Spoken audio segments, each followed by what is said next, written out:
Vamos seguir agora aqui para discutir um pouco mais sobre os rumos da França, que a França deve tomar após a reeleição de Emmanuel Macron.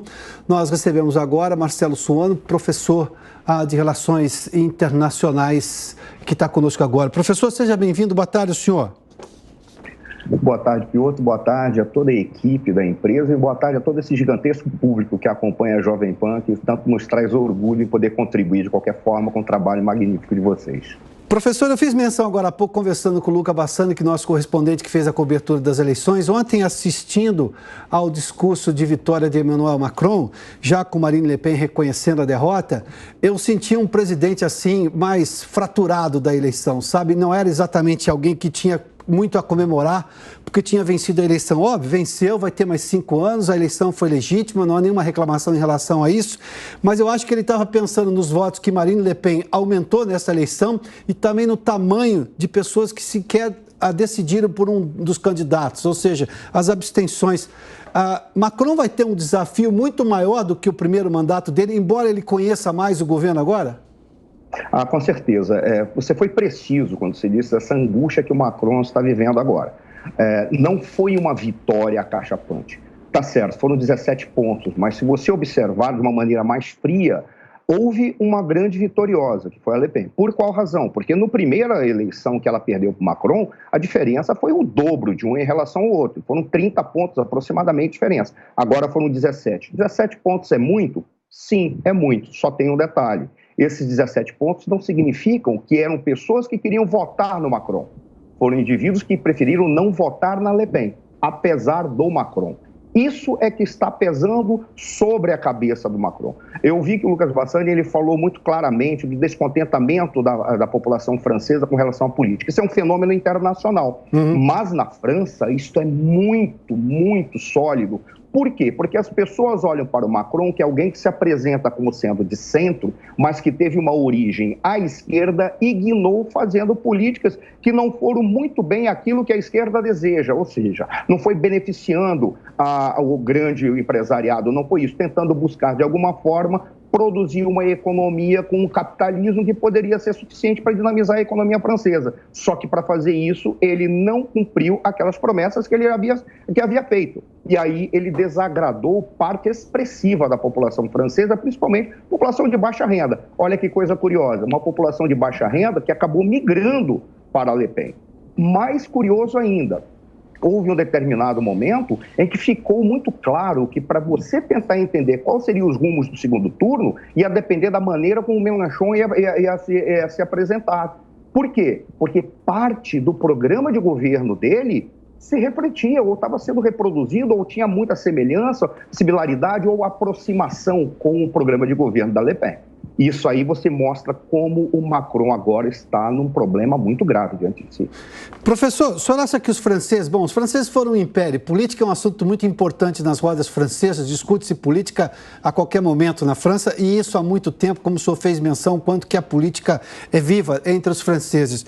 O senhor considera que eles veem Macron como alguém que não estaria à altura do cargo, mas assim, já que não tem tu, vai tu mesmo, porque a rejeição a Le Pen foi maior, e neste caso a gente teve a reeleição de Macron, mas eles comparam Macron com os líderes que eles já tiveram e percebem que, bom, 5 anos é isso que nós temos e não dá para fazer diferente, porque essa é a lógica da democracia. Há essa frustração no francês? Essa tua expressão foi muito simpática. Por quê? Porque já que não tem tu, vai tu mesmo, reflete algo que um tempo atrás eu escrevi um artigo em que eu brincava e dizia assim, quando os historiadores que têm mania de dar nome para a era, certamente a essa era que estava terminando o século XX e iniciando o século XXI, eles não se assustarão se chamarem a era da mediocridade. Poucas vezes nós vimos tantos líderes medíocres na nossa história. E a mediocridade não se coloca não é pelo nível intelectual para discorrer problemas, é pela capacidade de fazer política, entendendo que a política é mais do que a luta pelo poder. A política, como dizia Ulisses Guimarães, tem como combustível a saliva. Por qual razão? Porque ela é a busca da convergência e tentar resolver os problemas, afastando cada vez mais a violência do processo de debate político.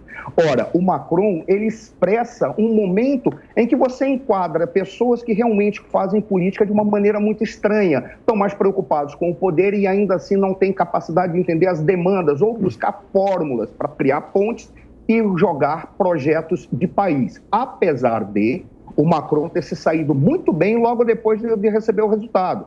Ele foi lá e pediu desculpas, ele apresentou, ele disse que ele sabia que ele não era o candidato de preferência das pessoas, ele era de preferência de um segmento, mas não da totalidade.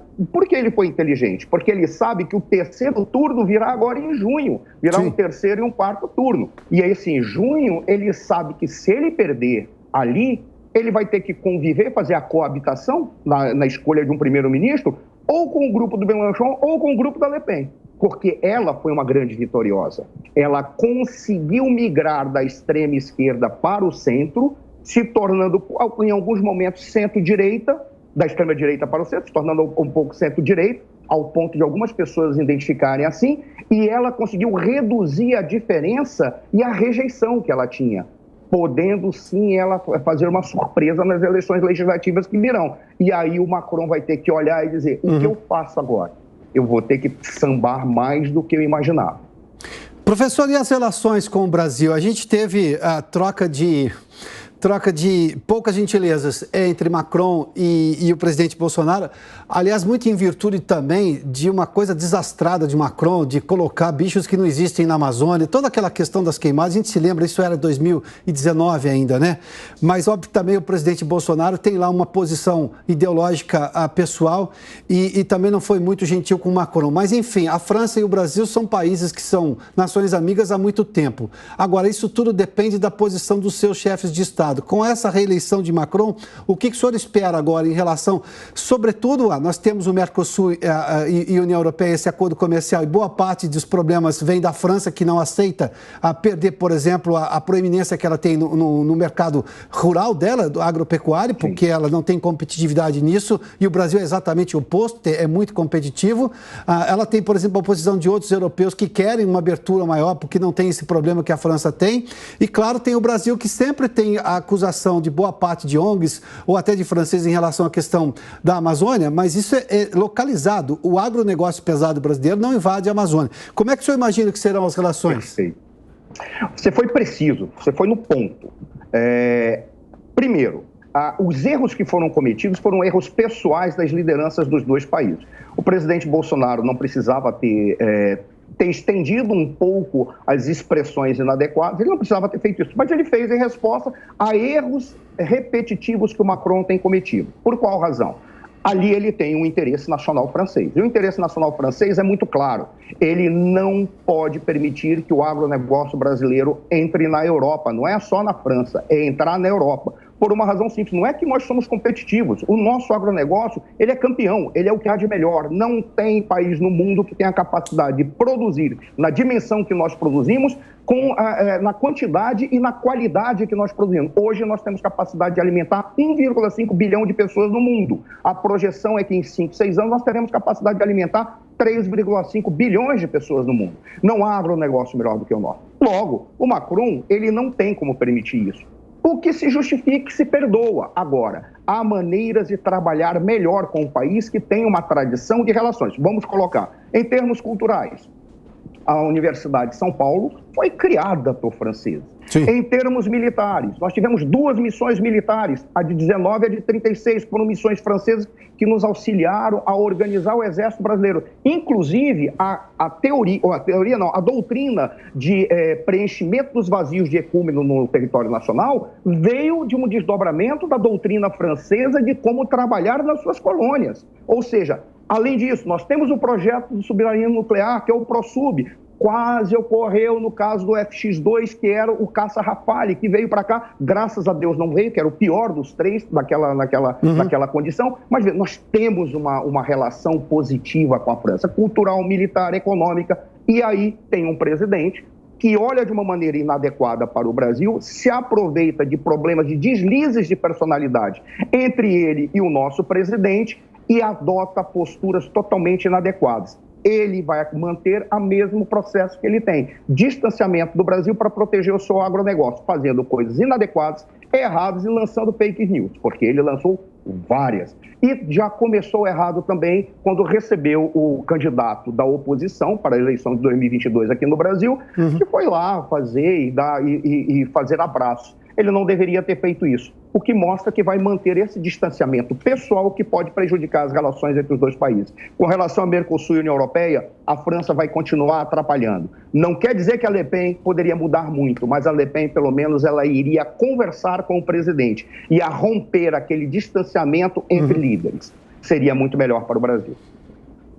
Professor, obrigado pela gentileza de se juntar a nós aqui na Jovem Pan nessa análise sobre as eleições francesas. Boa tarde ao senhor, hein?